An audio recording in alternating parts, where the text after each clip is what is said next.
We're going to just jump right on in. I'm running an hour and 20 minutes behind. I got asked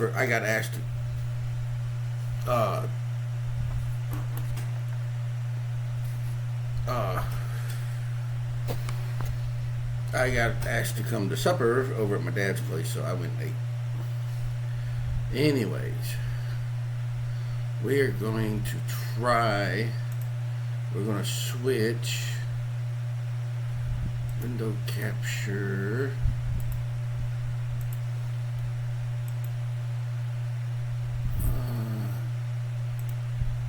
There we go. Yes. This is what it's all about. And I'm going to show you exactly what this is all about. I'm going to most likely see if I can shrink this down just a little bit.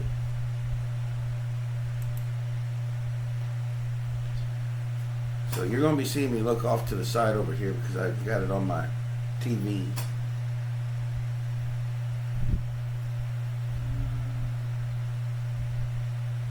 Intro, 159 pages.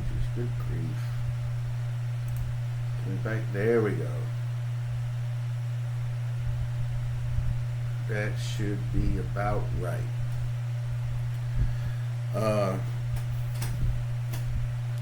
We're going to be probably doing, I'm going to be sending out invites here in the short, so just bear with me for a second. Like I said, I am running behind, so it's kind of...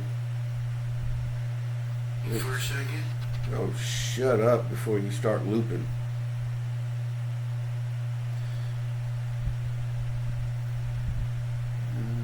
We're going to see Mary, Roger, Blaine, Amy, Joe, Otis. She's probably in bed.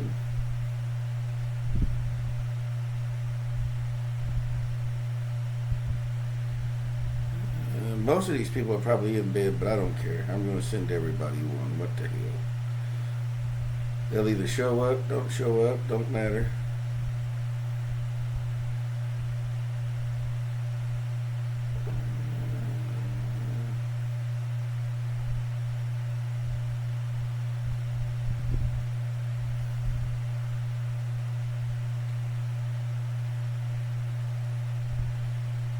I doubt anybody will show, but that's okay.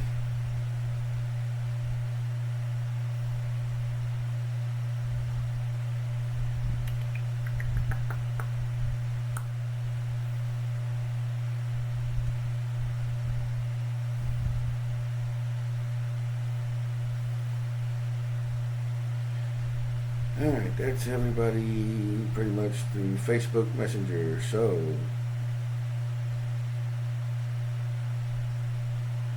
Invite, Discord, one more. Alright, one. Take on you. 1, 2, 3,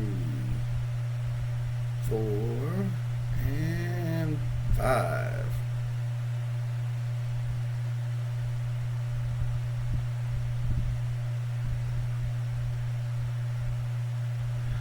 Alright.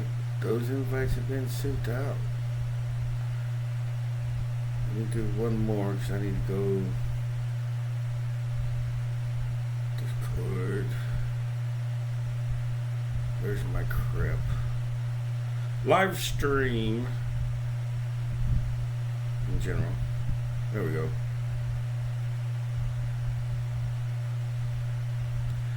Well, now everybody's got something.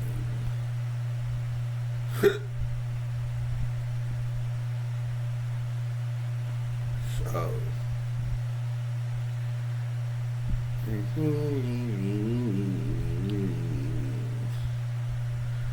you got one viewer. Oh, that's myself. Oh. Whew.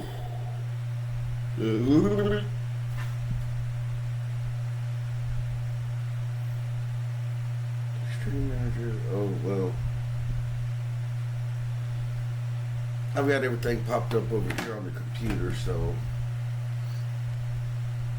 I will be checking back and forth between the two if anybody pops up in chat. But we are going to go through, and I had just got this today. It showed that they sent it to me about a little over a week ago. And the only thing I can figure is that I overlooked it. So, but I now have Return of the Living Dead, a cinematic source book that deals with the Everyday Heroes TT or tabletop role-playing game system. So we can actually, from what I've read and what I've gathered on it, we should be able to not only be able to play through the movie itself, but we can come up with our own stuff thanks to the source book that gives us the backgrounds and everything that we need. So, as you can tell, Return of the Living Dead, a cinematic source book compatible with the Everyday Heroes system.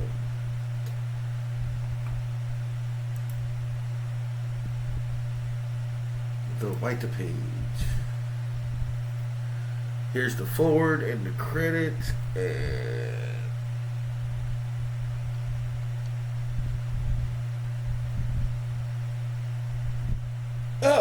Shit.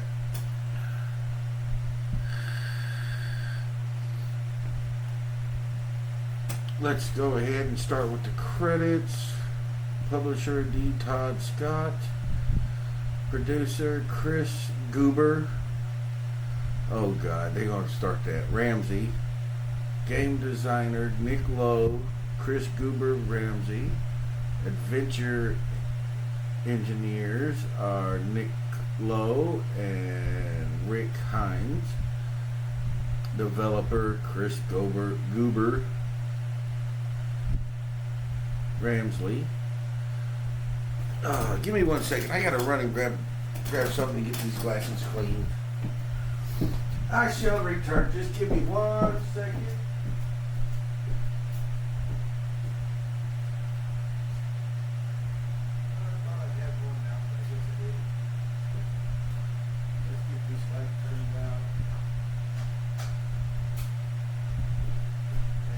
Grab something to drink real quick. I got to be ready, but I'm still here.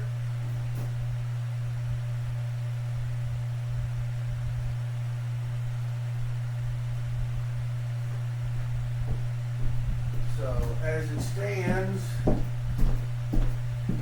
we are on the credits and everything for Return of the Living Dead, the cinematic source guide for to be used with the Everyday Heroes game system. So pretty much from here on out for a little while, at least for the next few streams on Thursdays, if everything works out correctly and I can actually do it on time, we're going to be going through the source book. It has not been put out for purchase yet due to the fact it just come out and they're getting everybody who backed the system their copies first, which, you know, I don't blame them. You're supposed to do that anyways. Much better. Maybe my eyeball will focus. Alright. Editor Eric D. Nelson. Proofreaders Eric D. Nelson. Art director Paul Allen Tim. Graphic design and layout C.D. Corrigan. Exclusive cover artist Graham Humphreys. Standard cover artist Stefan I am not going to try to say that last name because I will butcher it. Interior art, Chris Tyner, Wilson Andres Carino, The Creation Studio, cartographer, whatever, Matt Frisella. Special thanks to Steve Wash. I'm going to say these are backers, maybe, that paid to have their name put in the credits. Which, to me, if I would have had it, I would have definitely had my name on this one. Actual plays, Dream Slayer Studios, Chris Tyner, Clint Bird, Dragon M. Shadow, Mark Pyle, and Nick Frick Wenzel. Untold Stories Project, Aaron Einhorn, Aunt Puppy, Calvin D. Deuce, Jenny Keller, and Stephen Jones.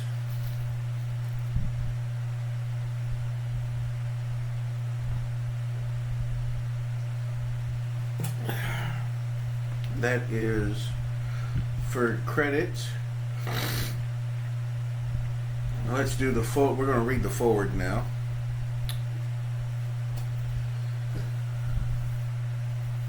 I was fortunate to be born in '81. Now that I know I can shrink this.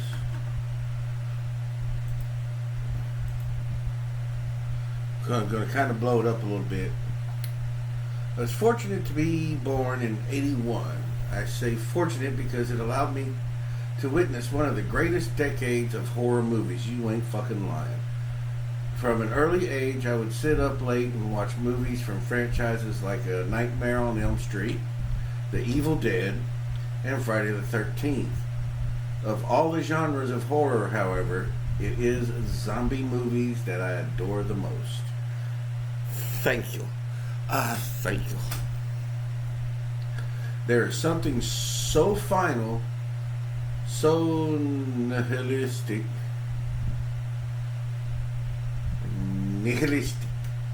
don't ask me, I'm probably pronouncing that word wrong, and so apocalyptic about zombies. And all of the great zombie films, there is one that has deeply resonated with me, The Return of the Living Dead, released in 1985. Dan O'Banion's mordant zombie punk black comedy redefined and reinvigorated the zombie genre. The film is responsible for so many firsts: running zombies, talking zombies, intelligent zombies, not to mention the obsession with eating brains.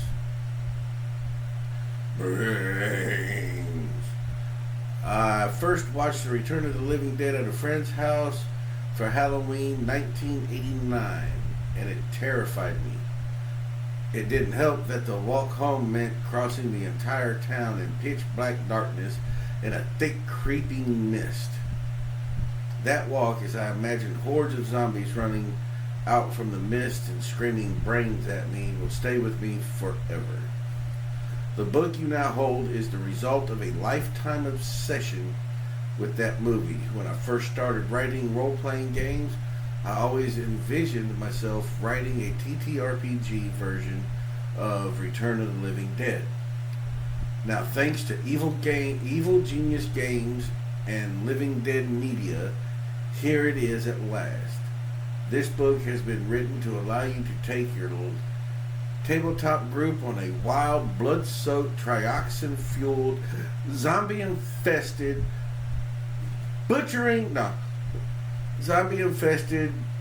adventure. It captures all the mayhem, scares, and comedy of the Living Dead series, whether you choose to fight back against the undead or to join their ranks. I hope that you have as much fun reading and playing through the books contents as I did writing them. Whatever you decide to do with this book, just remember, no matter what happens, don't name it after me. Nick Lowe, lead writer and designer. Alright. Next page. Contents. We're going to back this off because I want to see how much all we got.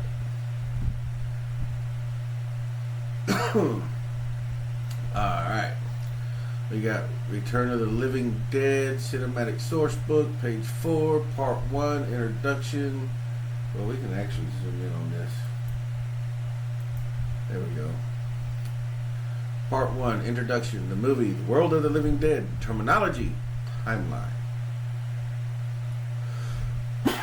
Part 2, hero options, origins. Ooh, new backgrounds, new professions, new classes, new feats, equipment, weapons and armor, gear, recreational drug Z, and vehicles.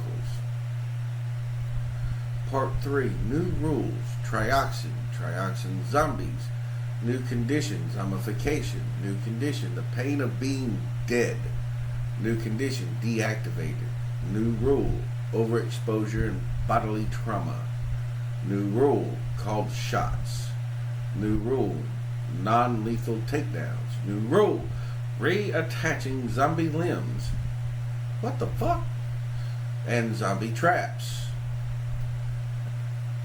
Ugh. Oh, it's my shirt. I was wondering what the hell I was sitting on. Typical Army fuck up. Introduction, Act 1. Okay, I know what these are. These over here on the now showing size, these are actual gameplays. These are actual, these are supposed to last like 2 to 4 hour games for you and your people. And I'm not even seeing how many people's in chat is at least watching. Really, actually, I do need to do this real quick. I need to update this.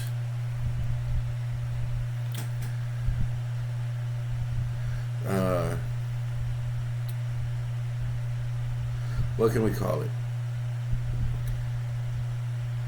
Return of the Living Dead walkthrough. There we go.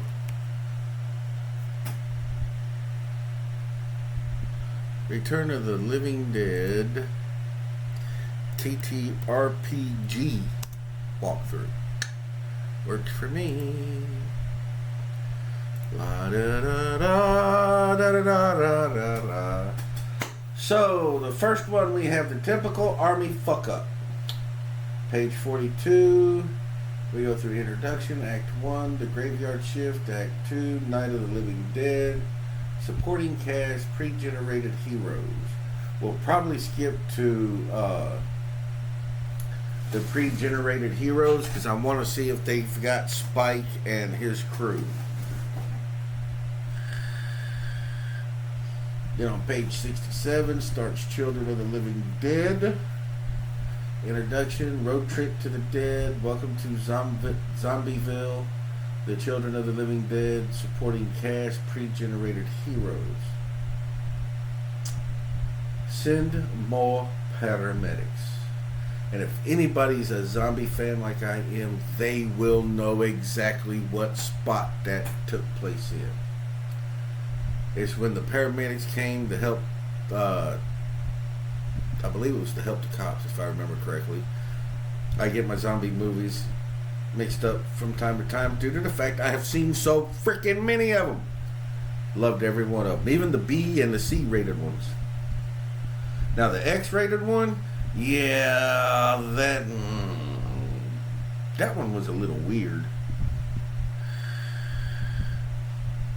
So we'll probably skip to the pre-generated heroes there just so we can get a look at it. Send more paramedics. Introduction, A Feast for the Fallen, The Driving Dead, Contingency, Supporting Cast, Pre-Generated Heroes, and then what else? Then we got The Last Ride, which is A Beautiful Day, Did Someone Forget Their Meds, Fire Solves Everything, Supporting Cast, Pre-Generated Heroes. Those are the 4 playable TTRPG games for the Return of the Living Dead, and we do use the Everyday Heroes gaming system. And then part 5, the cast. Zombie templates, the zombie database, other NPCs, appendix, ghouls. Ooh.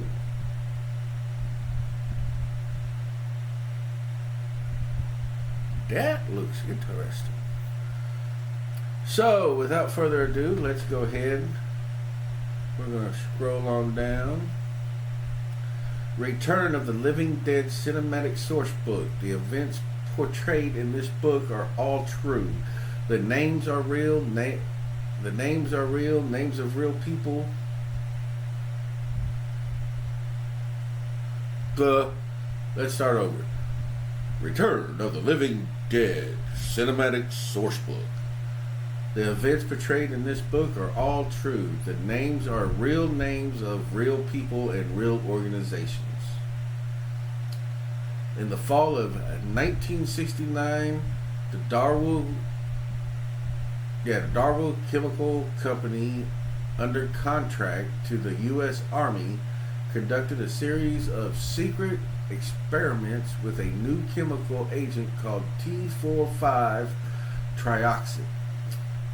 According to reports, the chemical was a catalyst in genetic reactivation. What genetic reactivation meant and why trioxin was useful as a catalyst has never been revealed. But one thing is certain, trioxin was soon considered too dangerous and too volatile even for experimental use. Interest in the lethal compound was abandoned several years ago. The Army will not comment other than to say all trioxin has been destroyed. Return of the Living Dead Part 2. Yeah, that's with Jesse, the girl, and the boy, yeah. Welcome to the world of the Return of the Living Dead. In this world, George A. Romero's seminal zombie film, Night of the Living Dead, was based on real-world events that were covered up by the U.S. government.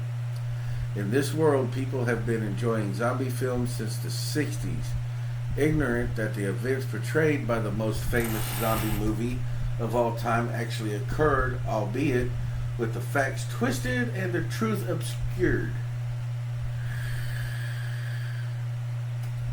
In this book, we are going to expose the secrets of this world and lay bare its shadowy government experiments, illegal biological weapons, and sentient zombies. And we are going to do so through the lenses of both the living and the living dead. Using this book, you can fight back against the dead as the new class, the post-mortem technician, or walk along among them as a member of the new living dead. Origin and Rageful Dead class, new backgrounds like the military brat and punk rocker, as well as new professions like the mortician and paramedic are also awaiting for you, along with new feats and new gear. GMs will find new rules for the deadly trioxin gas and the unkillable reanimated horrors that it creates. Lastly, a number of new adventures await for you to attempt to survive. Go back in time and learn the truth of the incident in 1969 that inspired Night of the Living Dead by becoming part of it in the typical Army fuck-up. Then travel to 1978 and the Appalachian Mountains to deal with an isolated community that has embraced trioxin as its new religion in Children of the Living Dead. Kind of sounds like Children of the Living Corn, or Children of the Corn deal there. Feeling brave, take part in the original 1985 movie as a paramedic or police officer and try to escape the destruction of Louisville and send more paramedics. This is only true at your gaming table. We at Evil Genius Games would like to emphasize that zombies and trioxin are not real. We would also like to add that there is absolutely no government conspiracy working in the shadows to cover up their existence. Bullshit. Don't get me started on my zombie conspiracy shit. Part 1. Introduction. Hey, the graphics are pretty good. I like that. It's simple. And it gets the point across. Alright. We are on page 1 here. The movie. Frank, did you see that movie? Night of the Living Dead? Freddy. That's the one where the corpses start eating the people, right? Sure, what about it? Frank, did you know that movie was based on a true case? Frank discussing Night of the Living Dead with Freddy. The Return of the Living Dead is a punk rock zombie comedy film released in 1985 by Orion Pictures. The film was based on an earlier novel penned by John Russo, the co-writer of Night of the Living Dead. Russo and George Romero agreed to share rights to the Night of the Living Dead after a court battle, with Romero continuing to use Of the Dead and Russo The Living Dead in their work. Hemdale Film Corporation picked up Russo's script based on his book and started to look for a director.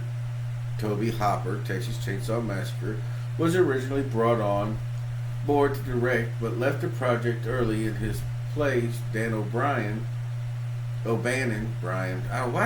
don't know why, writer of the 1979 sci-fi horror classic Alien, was hired to direct the picture. O'Bannon kept the title from Russo's script, but substantially rewrote the screenplay. He added several major elements, including humor, the punk rock subculture, teen angst, trioxin, and intelligent zombies that screamed brains as they chased their victims. The film wasn't pitched as a sequel to Night of the Living Dead per se. Instead, it was framed as taking place. Dog, great to see you, boss. How you doing? Hopefully things are going good. We're going through my I just got the Return of the Living Dead source book from Evil Genius Games, and we're going through it. So come on in, have a seat, listen through. This is the deal I was telling you about a while back that I helped back. It's the game system is the Everyday Hero deal. Yeah, Everyday Heroes, and you use their system to play this game.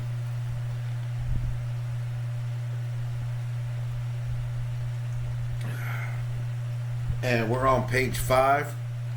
We just pretty much went through some of the getting to know what's going to be in the book from pretty much the contents. Oh, let's see. The film wasn't pitched as a sequel to Night of the Living Dead per se. Instead, it was framed as taking place in the real world, where the original Romero movie existed as a popular film. It also took the unique approach of claiming that Night of the Living Dead was based on real events involving a chemical that reanimates the dead, but that many crucial details from the real incident were left out of the Romero film, as Frank explains.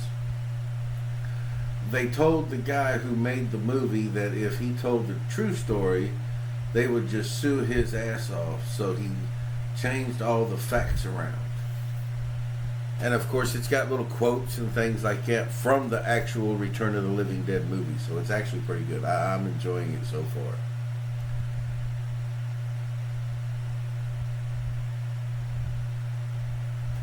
This idea is used to great effect in the movie as the cadavers start to reanimate. The characters in the Return of the Living Dead try to rely upon information from the Romero film, only to discover that they are dealing with a totally different kind of zombie. Excuse me. The Return of the Living Dead. You can go bye-bye. I don't want that. Get out of here.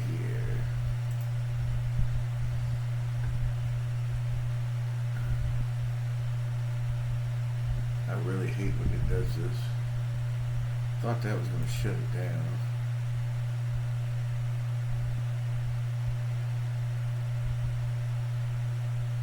Close that. Okay. I was trying to get some things off the screen, but it ain't going to work.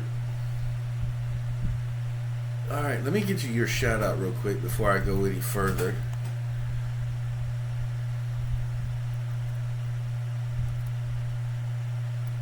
Oops.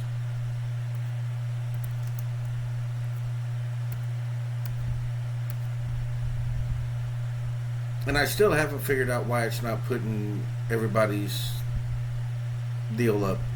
Why it took it off, I don't know. I'll have to go in and start and take a couple days to work through that again. The Return of the Living Dead was a crucial success, praised for its blend of horror and comedy, punk horror soundtrack, and its subversion of classic zombie tropes. It was released a few weeks after Romero's own film, Day of the Dead, and would eventually be blamed for eating into the ticket sales of that film. Nevertheless, Romero was considered it to be a spoof of his own zombie film, still enjoyed it, going so far as to introduce the film when it was shown on the Mystery Channel. Oh, that's cool. So in other words, he didn't harbor any really... Well, he probably harbored some hard feelings towards Russo, but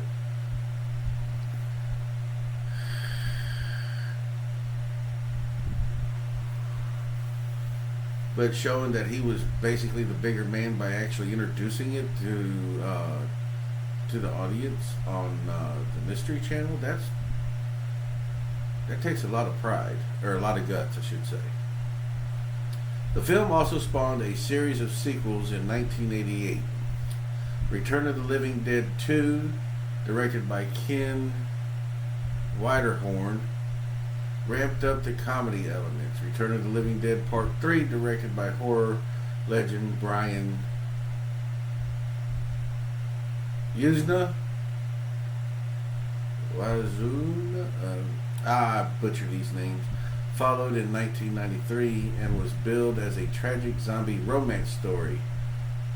Two made-for-TV sequels, Return of the Living Dead Necropolis and Return of the Living Dead Rave to the Grave, were also released back-to-back in 2005.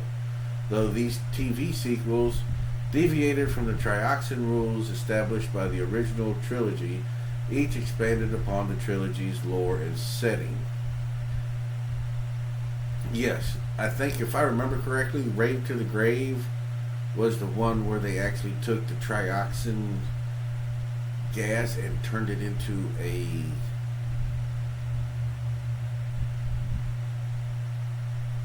pill.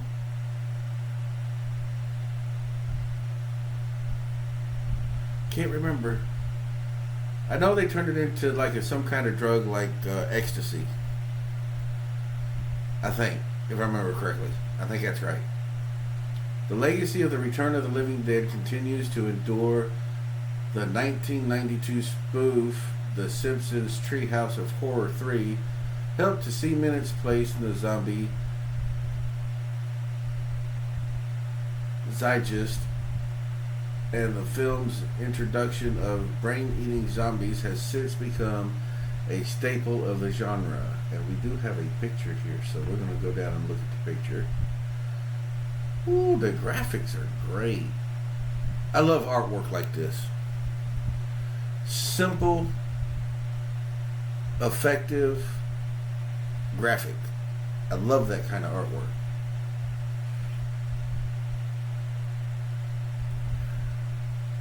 The World of the Living Dead.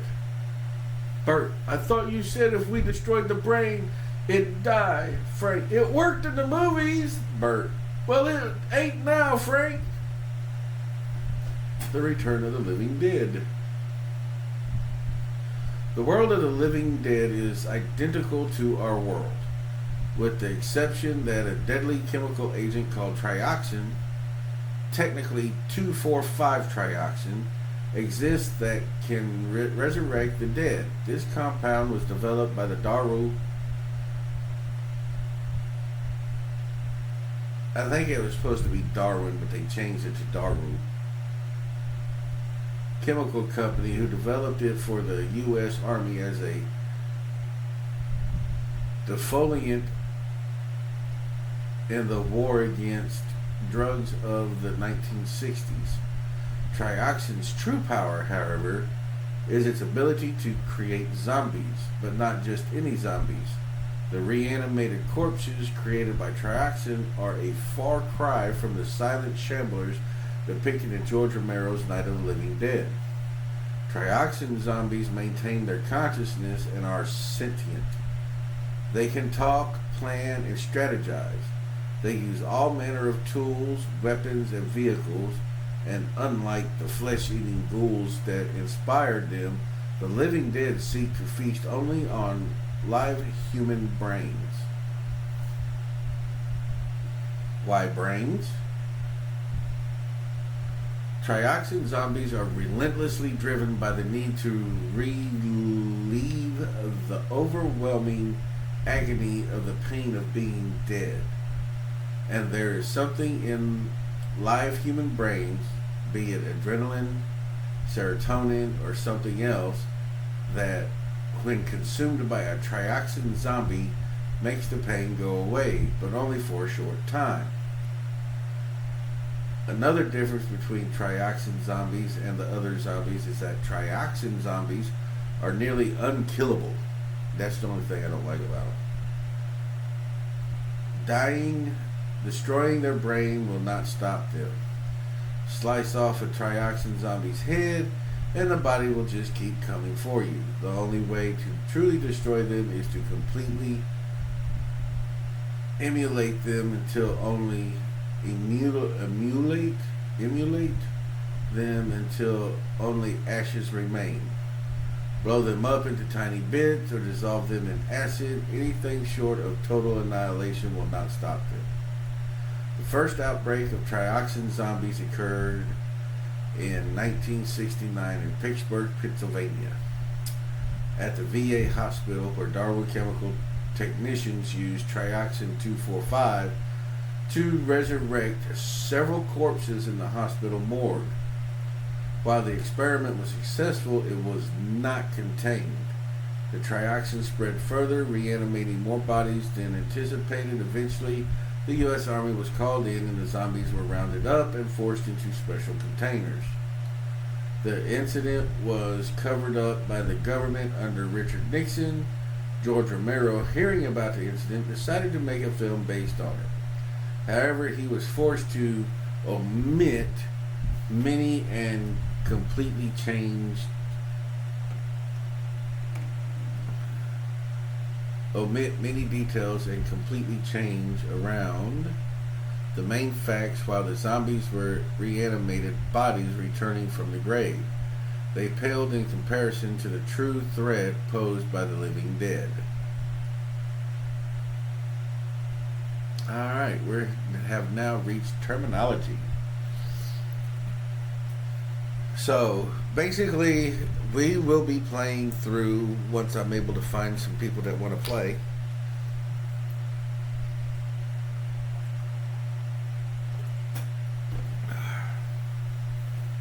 Once I'm able to get through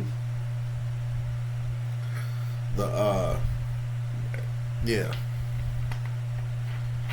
I still gotta read the Everyday Heroes source book too. Oh, excuse me, my belt is cutting into my belly. Whoo, that feels so much better getting that daggone belt buckle out from underneath that overhang. Alright, terminology. Here are a few terms that we often refer to in describing the world of the Return of the Living Dead, or which are unique to this setting. Using these in your character dialogue, backgrounds, and adventures can help bring the world to life in your games. Darwood Chemical Company, an American multinational corporation headquartered in Pittsburgh, Pennsylvania, United States. Darrow is one of the world's largest chemical producers and has a long history of supplying the U.S. Army with chemical and biological agents, and it's ranging from flares to nuclear weapons. Items ranging. Deactivated corpses. A zombie that has been immobilized and placed in a special drum-like canister for containment and transportation. When confined in this way, zombies go into a state of hibernation, possibly as a way of escaping the pain of being dead. Opening or damaging a container typically reactivates the corpse inside. Deceased unit. A term used by the U.S. Army to describe a reanimated cadaver that was used in experimental and field operations as a bio-organic weapon. Deceased units are notoriously volatile and difficult to control. Several methods such as exoskeletons and partic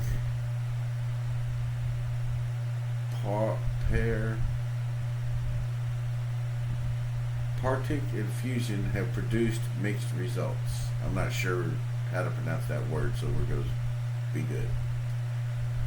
Operation Drummer Boy. The code name given by the U.S. Army to the first trioxin spill incident at the Pittsburgh VA hospital and the resulting investigation into the missing canisters. The zombie outbreak was eventually contained and covered up by the government. However, certain details leaked and inspired the film Night of the Living Dead. Pain of being dead. The agony that all creatures reanimated by trioxin feel. Okay, slow down. Pain of being dead. The agony that all creatures reanimated by trioxin feel. It is the pain of feeling the body rot and decompose. The only known method of relieving the pain is to consume live human brains.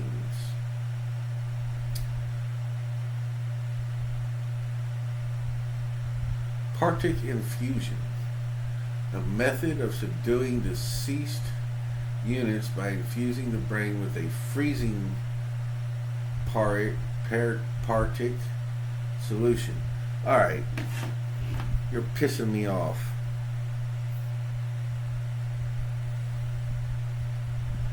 How to pronounce P-A-R. Where'd you go? E-T-I-C. Go.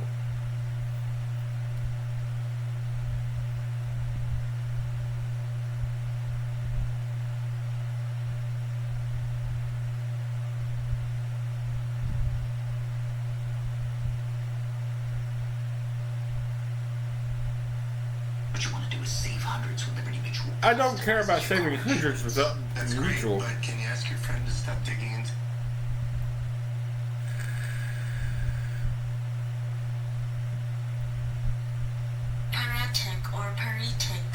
paretic? Paretic or paretic. A method of doing freezing paretic solution. I'm going to say that it possibly...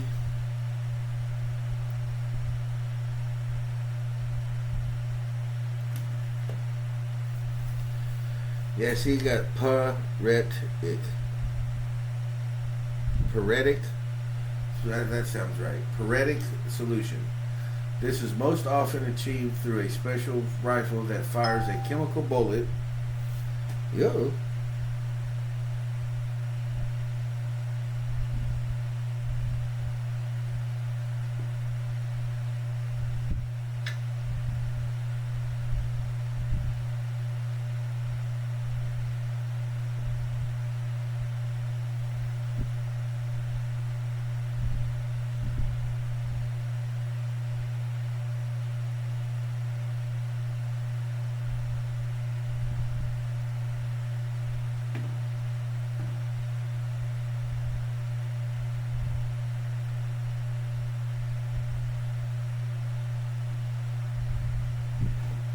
Whatever that's about. The agony that all creatures reanimated. We lost track. This is the most achieved. Okay, here we go. Paretic infusion, a method of subduing deceased units by infusing the brain with a freezing paretic. I actually said it right. Solution. This is most often achieved through a special rifle that fires a chemical bullet that induces an endothermic reaction, freezing the brain instantly. Deceased units successfully paralyzed can be stored and reactivated at any time, making them a portable bioweapon that can wreak havoc before being paralyzed and stored away again. Post-mortem team, a special team either from the U.S. Army or the Dow Chemical Company that specializes in neutralizing zombies and cleaning up dioxin spills. Sinclair Project, a special project spearheaded by Lieutenant Colonel Sinclair in the early 90s. Sinclair popularized the use of mechanical exoskeletons that can be used both to restrain deceased units and to enhance their combat mobility. Early prototypes were unreliable, but the technology and method has since been improved. Trioxin, also known as 2,4,5-trioxin, a chemical compound gas developed as a herbicide and defoliant to destroy marijuana crops during the war on drugs. It was discovered to have the side effect of reanimating the dead. U.S. Army Science Operations, USASO, a division of the U.S. Army that develops new prototype weaponry. The Bioengineering Division, also known as Section 6, is responsible for the creation of the deceased units and the methods used to control them.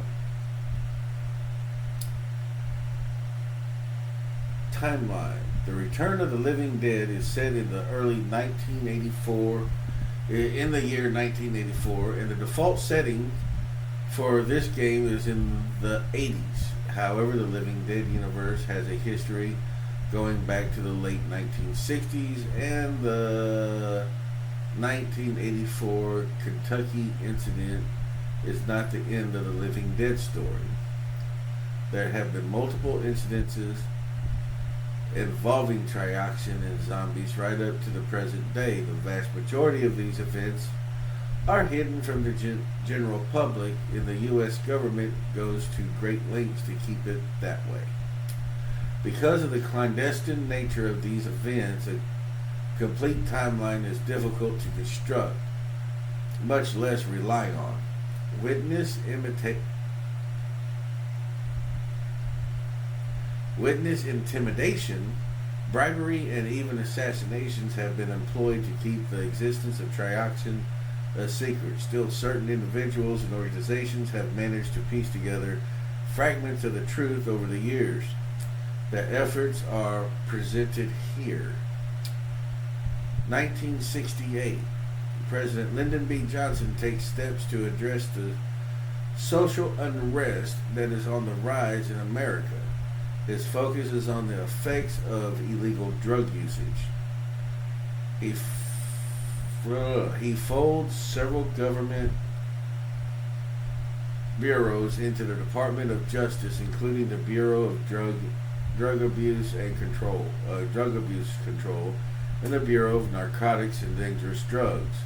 The new department, together with the U.S. Army, starts to look for private contractors to create a powerful defoliant to destroy marijuana crops. In 1969, several enlisted men are accidentally exposed to T4-trioxin. They are rushed from the nearby Army base to the VA hospital in Pittsburgh for treatment, along with a sample of trioxin for the doctors to analyze. Scientists from the Darrow Chemical Company also attend. Somehow the trioxin leaks, reanimating several corpses in the hospital morgue, as well as transforming the exposed soldiers into zombies.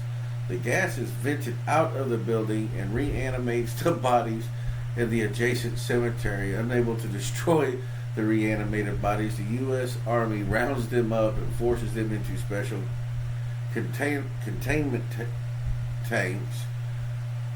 Buildings are destroyed, documents burned, and witnesses silenced. The incident is codenamed Operation Drummer Boy and is covered up by the CIA, U.S. Army, and the Darrow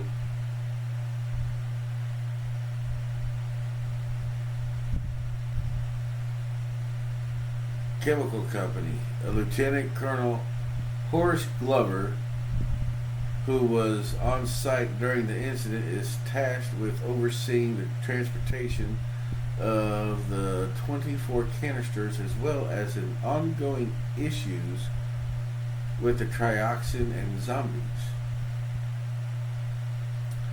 1970. Raymond Ashton, the CIA's chief liaison officer with the U.S. Army during Operation Drummer Boy, defects to the Soviet Union. Ashton had been in the Soviet employment of the KGB for over a decade before the Pittsburgh incident. Using his CIA credentials, he organizes for the 24 canisters to be waylaid and diverted on their journey to the CIA forensic laboratory in Langley. Whew, thank God he had them redirected. Several end up in a medical warehouse in Kentucky called Unita Medical Supplies. Others are smuggled out of the country and held at the Chernobyl nuclear power plant in northern Ukraine. Ashton is keenly aware that the drums used to contain the zombies are prone to corrosion and leakage.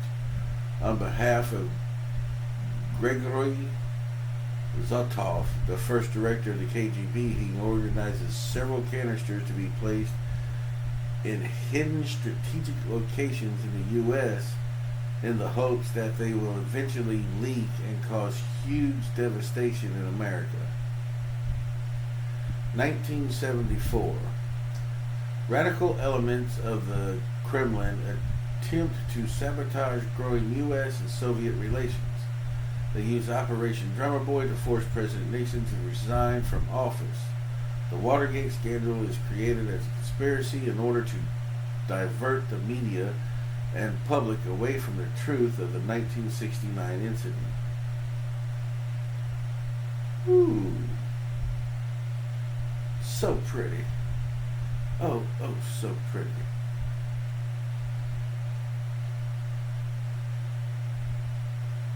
Sorry, I get a kick out of some of this artwork.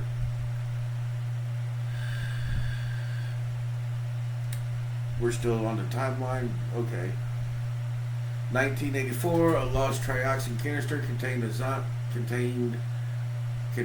a zombie from 1969 is actually set free by two bumbling warehouse workers at the Unita Medical Supply warehouse in Kentucky. The chemical spreads to the nearby cemetery, reanimating hundreds of zombies. Horace Glover, now a colonel in the U.S. Army, is eventually contacted by survivors using the emergency number printed on the side of the trioxin canisters.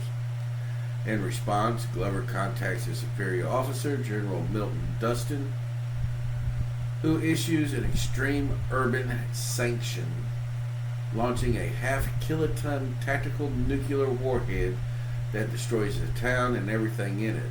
The incident is then covered up as a terrorist attack conducted by a far-left group calling themselves the Green Brigade. The government claims that the group created a homemade nuclear weapon from stolen plutonium.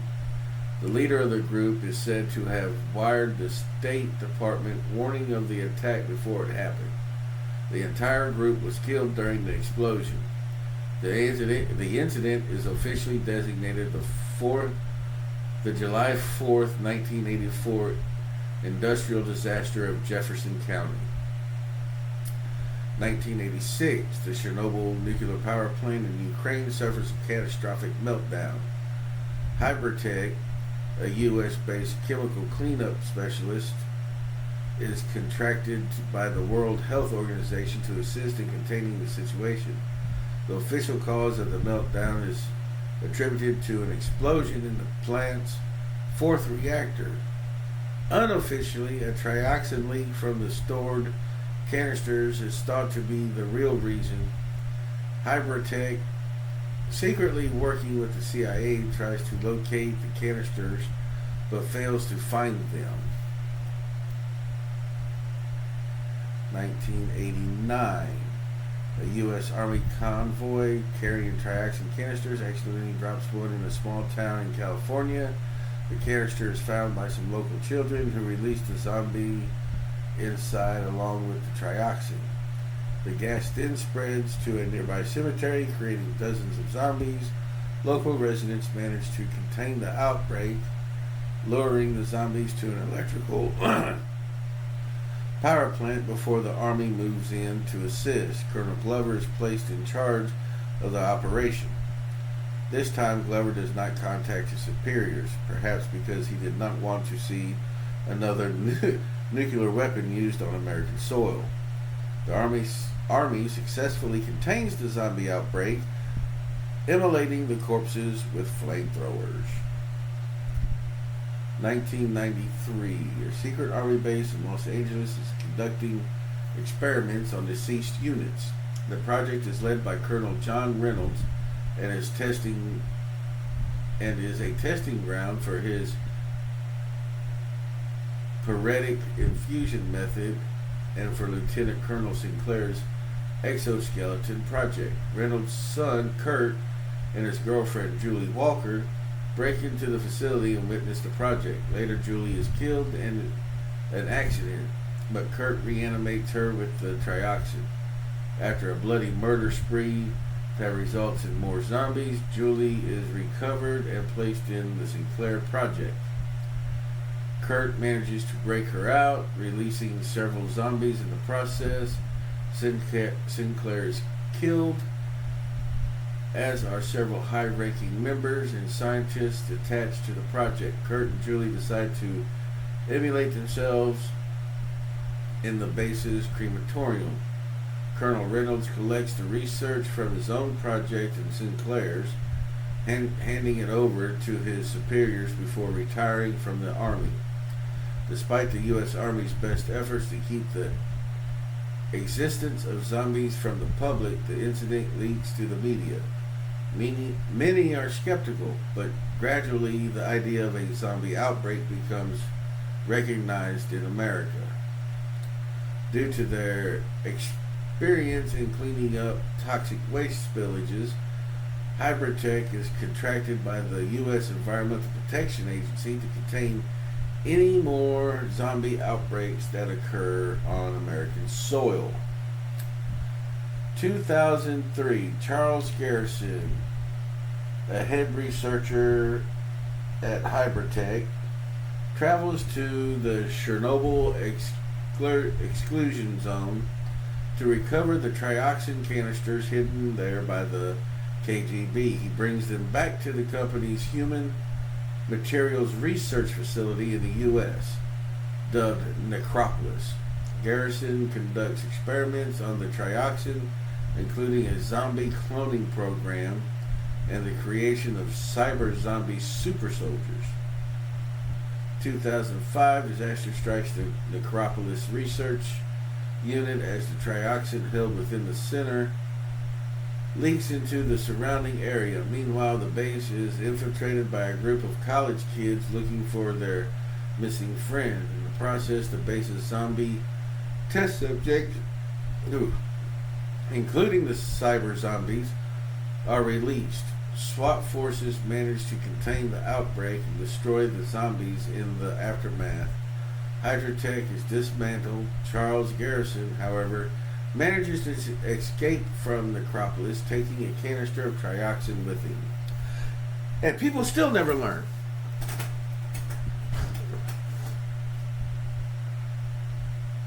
All right.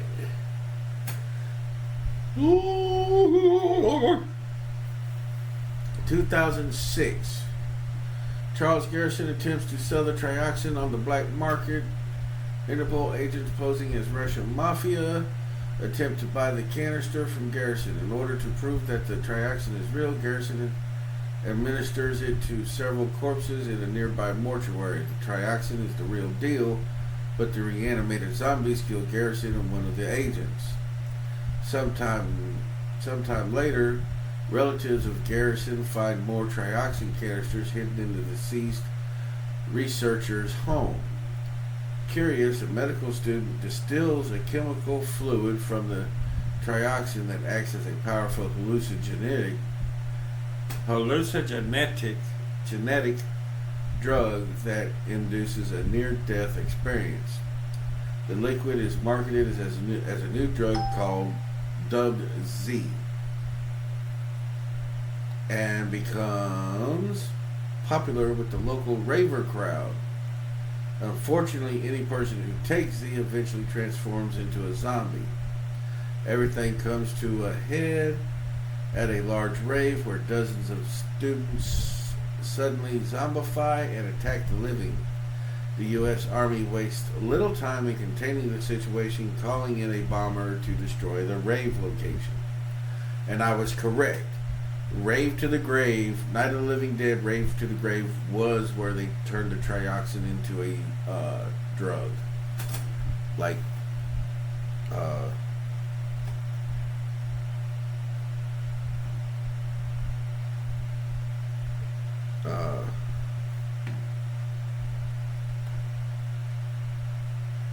hey, clear. Hey. Thank you.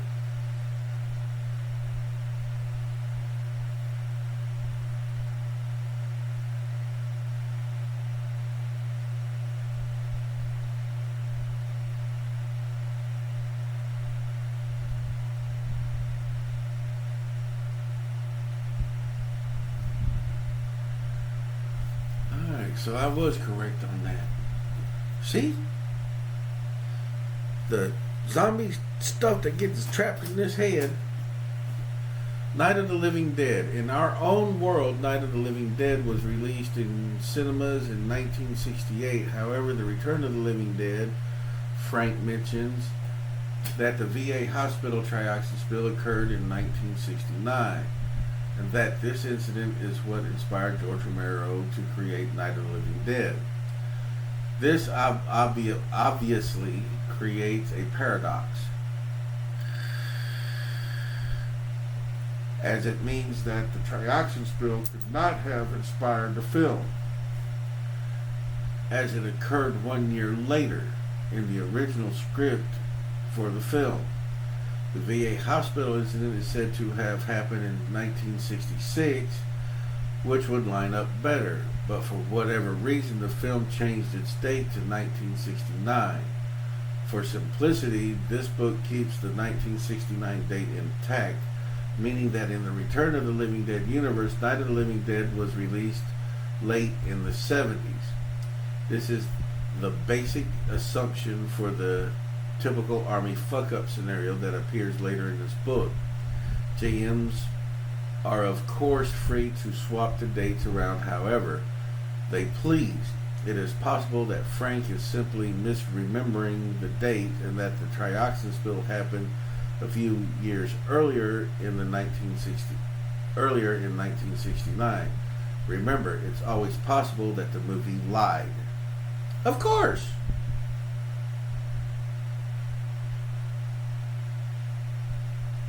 And they did the female zombie. That's what it looks like. That's cool.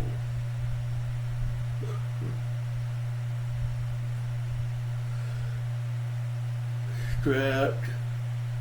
Yep. Yep. The mouth.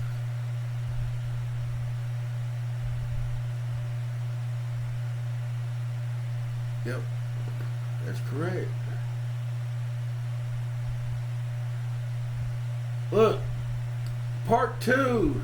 Hero options. Origins.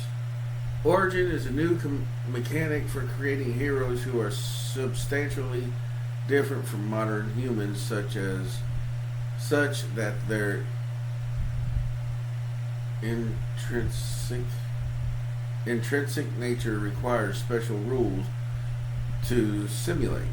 Humans are the default origin in everyday heroes. In Return of the Living Dead, however, you also have the option to use the new origin, Living Dead, playing either as a reanimated corpse or as a living person exposed to the zombification effects of trioxin. This provides you with a variety of zombie abilities to choose from in customizing your hero. Origin mechanics. Origin is specified when determining your ability scores. The ability score rules in the Everyday Heroes Core rulebook are for heroes of human origin. Some origins use the human default, while others specify their own methods of starting ability scores. These modifications help ensure that the different origins are roughly balanced with the human baseline. Origins can also include many other special traits or rules pertaining to that origin. These can be nearly anything, but they should always represent intricate qualities stemming from the origin and not talents learned through live experiences. Thus, you won't typically see proficiencies as part of an origin. Okay. So we are on to hero options.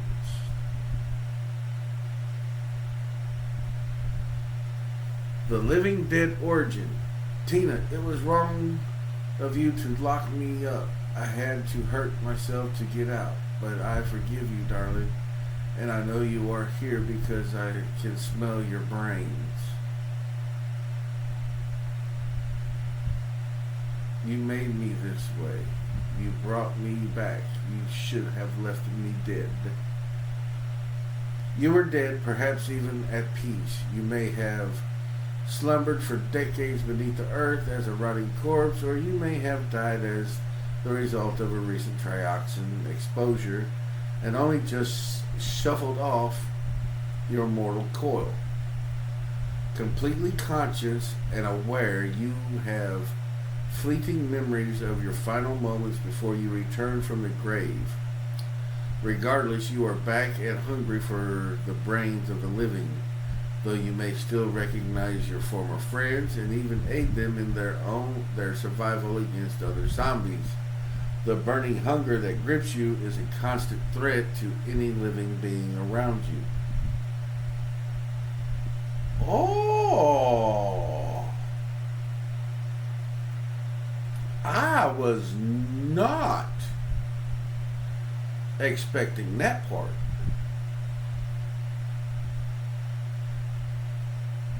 Oh, this is gonna be so fun. Dude. Hell yeah. So in other words, you don't have to be the killing zombies. You can actually be a zombie that helps the group. I like that.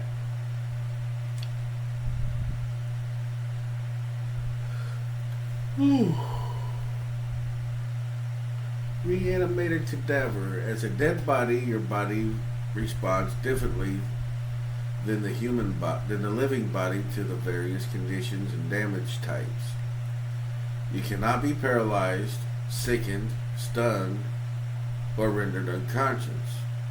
You also cannot gain levels in exhaustion or intoxication.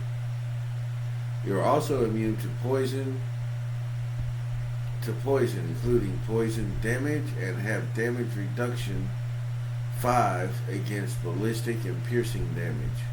However, if you take any fire damage, you become burning, and while burning, you produce trioxin fumes. A critical hit score with a piercing weapon against you lodges the weapon into you, requiring a DC 10 strength, no skill check as a special attack to pull free. If you are reduced to 0 hit points by cold damage, you become deactivated and enter a hibernation state as long as your body is kept lower than 39 Fahrenheit, 4 degrees Celsius. You will continue to slumber. If you take damage that reduces you to 0 hit points, you still keep functioning normally, but you become overexposed. So that is a condition that is part of something else. It's a different chapter. Sense, brains. You can take the search action as a bonus action to sense the presence of live human brains. The base DC for this is 10 and increases by +5 for every 10 feet that lies between you and the target. Vigor mortis. Zombies are typically stronger than the living. A zombie's bite, for example, can break through a human skull. You have advantage on strength checks and strength saving throws, and you can use your teeth as an especially potent weapon. You also have access to the bite weapon list below. You are proficient in this weapon. Not that while this is thematically similar to an unarmed strike, it does not count as an unarmed strike for the purpose of talents, feats, etc. You can still make unarmed strikes as normal using other parts of your body. So as you're biting down on somebody's head, breaking the skull, getting you a taste of brains, you can sling your arm back and connect to somebody, and that. Okay. Strikes are normal using other parts of your body. Attacks with your bite can be made only against a combatant you are grappling, but they are made at advantage.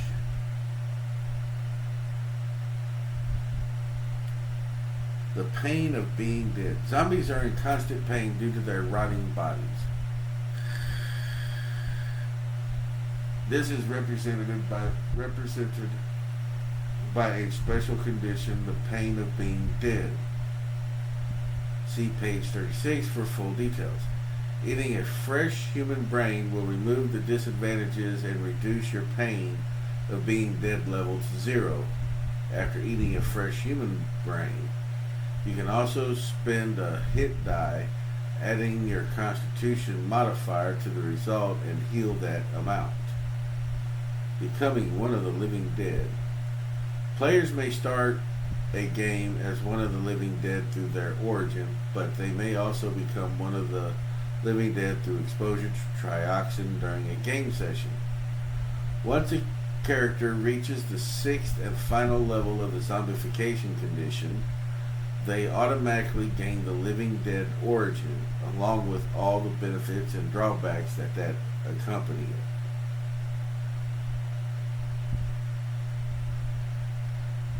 Damn, she's gorgeous. You punk rocker zombie bitch. You so pretty. New backgrounds. I got something to say. You know? What do you think this is all about? You think this is a fucking costume? This is a way of life. Suicide. Heroes in the Return of the Living Dead game might have a background reminiscent of one of the characters from the film series, such as Trash or Julie, or have a background that gives them prior experience with the living dead. These backgrounds are available to heroes in Return of the Living Dead, in addition to those found in the Everyday Heroes core rulebook.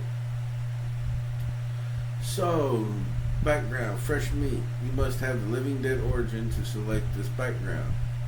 Even though you are a walking corpse, you still appear normal and living through some quirk of fate. This may be because your body was almost totally intact at the time you reanimated, or perhaps your body was taken care of by a particular skilled mortician. Regardless, you can pass for one of the living. Ability score increase. Increase your charisma score by 1 to the maximum set by your origin. Skill proficiencies. Choose either deception or persuasion. Iconic equipment. Nice clothes, makeup, deodorizer, memento from your breathing days. Dead alive. Anyone attempting to discern your true nature, such as a mortician making an intelligence medicine check, has disadvantage. And we've got the punk poser. You are a faker. You may look the part, but when it comes down to brass tacks, you are about as punk as your grandmother. For whatever reason,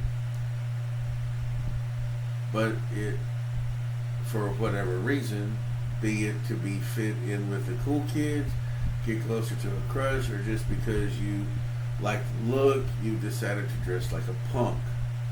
You may even like the music, but when it comes down to the attitude and beliefs of your peers, you just fall flat. Getting in trouble terrifies you, and you are anything but anti-authority. You fear that one day you'll be found out, but until then you are enjoying the ride. Ability score increase your charisma or intelligence score by 1 to the maximum set by your origin. Skill proficiency, deception. Iconic equipment, temporary hair dye, fake piercings, expensive clothing made up to look more punk. Fake it until you make it. Boy, have I heard that. You have advantage on charisma performance checks when attempting to convince someone that you are someone other than who you really are. So being a punk poser, you could actually be a spy,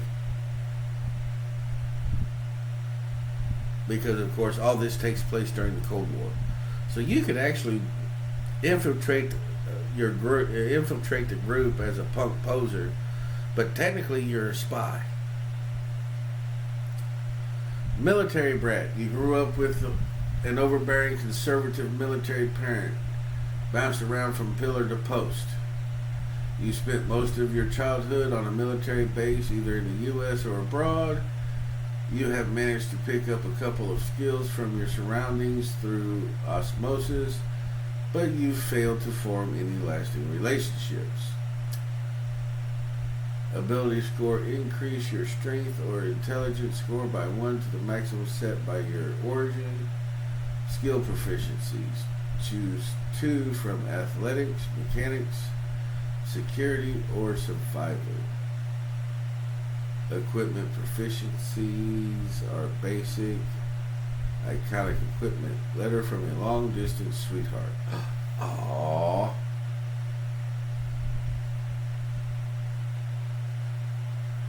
Punk rocker.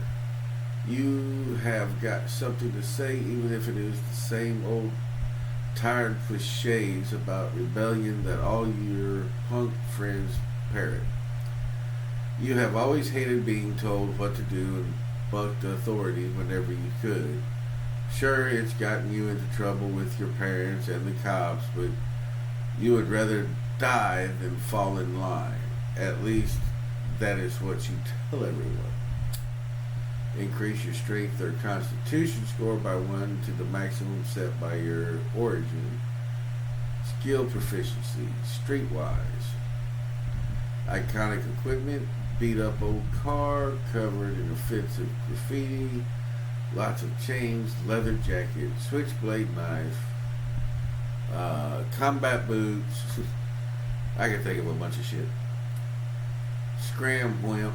You have advantage on charisma intimidation checks made to convince someone with whom you are not in combat to leave an area.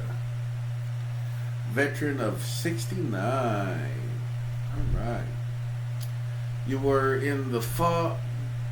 there in the fall of 69, the first time the living dead started to walk. Maybe you were a patient at the Pittsburgh VA hospital, or perhaps you were part of the Army's cleanup crew. Regardless, you have experience with trioxin zombies that may just save your skin the next time a typical Army fuck-up comes around your way.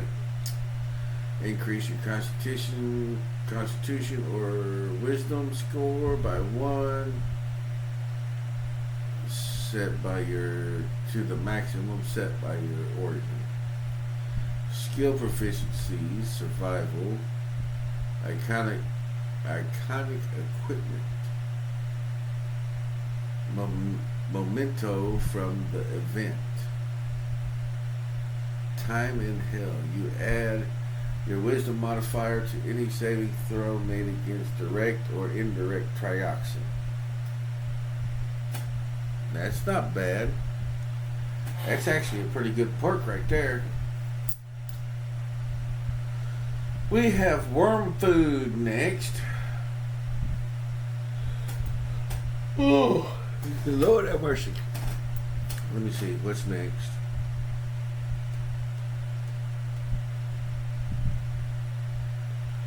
I think after we get through with the backgrounds, once we do finish up the backgrounds,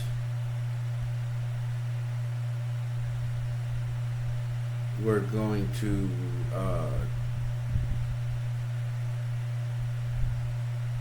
call it a night, due to the fact,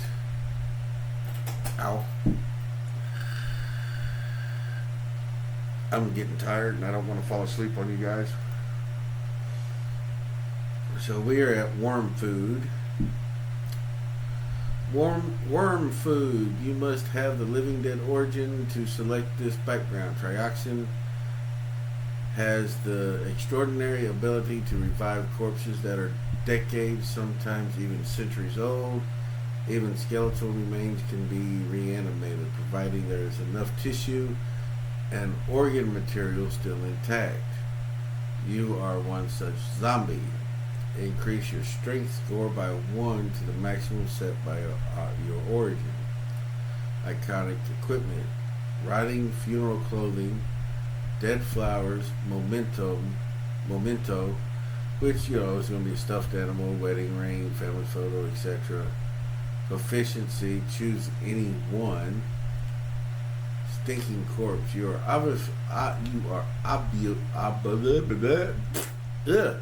obviously dead. And it is incredibly difficult to convince anyone otherwise. Any check made to disguise you as a living being suffers disadvantage, but any check made to disguise you as an inanimate corpse has advantage. In addition, you carry the strength of the grave with you wherever you go. Any living being that comes within 5 feet of you during their turn or that begins their turn there must succeed a DC 15 Constitution saving throw or become sickened until the start of their next turn. Ooh.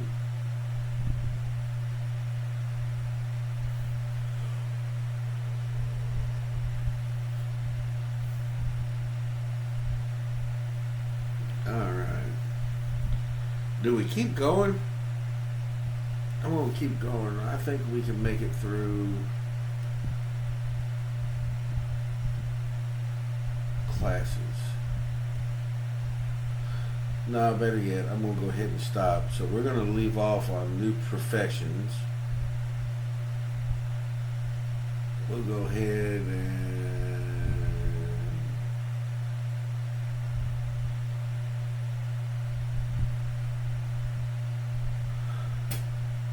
we're going to go ahead and stop here. Oh, sorry guys. I know it's not a very long stream. So, I do appreciate you showing up, hanging out with me. Shoot. Okay, I'll fix it. Anyways, I do appreciate you stopping by, hanging out. Dog, I appreciate the hangout. Look for an invitation for possibly playing a round of zombies, of the Night of the Living Dead zombies. Also, the time is wrong on the schedule for Thursdays. I have tried to fix it. It will not let me adjust it for some reason. I don't know why. It's being stupid. Just like it won't let me fix the deal where it promotes y'all's channels when I do shout outs. So, but here we are. Another day, another stream gone by. I will be posting up the last 2 streams because yesterday I did a makeup stream for Tuesday. Due to the fact Tuesday we were supposed to actually stream, but I ended up, tell you the truth, I was tired. I come home. I didn't even eat supper. I went, laid down, figured, okay, I was going to go ahead and get up in a couple hours, do my stream, and then take myself to bed. Well, I ended up passing out, going to sleep, and here lately I haven't been sleeping real well, so it's one of those deals where, I don't know, it's weird. I'll sleep for a few hours, and then I'm up for 30 to 45 minutes. I've been switching from my bed to my recliner in the living room, back to my bed, and I'll sleep for a couple hours in each spot, so I'm not sure what's going on. Could just be me being wore out. I don't know. Maybe I've got something in my subconscious that's bugging the crap out of me. Who knows? I do appreciate y'all showing up. Thank you. For those who showed up, for those who are watching, I appreciate the watch. At least you did watch some. I thank everybody for whatever contribution of time that they put in to my streams. But as always, we're going to call it a night. And like I always say, survival is living. Living is a dream. Make sure you take care of somebody out there one of these sometime. Never know, you may change their outlook on something, whether it be life. Maybe they were trying to figure out if somebody cared enough to show them a little kindness. A little kindness goes a long way. So, do me a favor. Be nice to somebody. Smile, wave, say hi. Never know. That could change a person's outlook on life. Be like, he said hi to me, or she said hi to me, and waved and smiled. Maybe that changes their day. Never know. Be kind to one another. Love you guys, and I will catch you Sunday, where we will try and do Fallout 4. No, Days Gone is what we're doing for Survival Sundays. Right? Yes. No. Yes. I'm sitting here arguing with myself. Yes, Days Gone, Survival Sundays, because we're going to be running through full length games on the Sundays, because I can actually give more time on Sundays to streaming. We may have a little problem with it due to the fact that my PSN subscription has run out and I haven't gotten that paid yet. So we may have to find something else to go along, to change up to. I don't know. We'll figure it out. But I will see you guys Sunday around 1 o'clock. And I will send out invites. Love you guys. Have a good evening.